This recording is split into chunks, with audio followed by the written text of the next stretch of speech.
बाबा धवलेश्वर महाप्रभु कलानंदीर धड़ा होइथिबा महाप्रभु धवलेश्वराय नमो नमः। दीपम यदि परम ब्रह्म दीपम यदि जनार्दन दीपा हरते मे पाप पूजा दीप नमस्तुते। हे बाबा धवलेश्वर महाप्रभु संसार सुखी रखंतु। आज शुभ शनिवार रे समस्त श्रद्धालु भक्त मान को आश्रीपद करंतु। समस्त श्रद्धालु भक्त मानकर मनस्कामना पूर्ण करंतु। कर्म क्षेत्र उन्नति करंतु। ग्रहरिष्टमान खंडन करंतु। जगतर मंगल करंतु। विश्वर कल्याण करंतु। आपणकर नाम प्रकाश करंतु। समस्त गुआवसा भक्त मानकर मनस्कामना पूर्ण करंतु। सेवकर डाक श्रवण करंतु। हे बाबा धवलेश्वराय नमो नमः।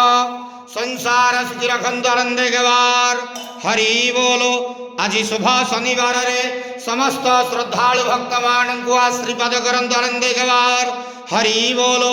बाबा धवलेश्वराय नमो।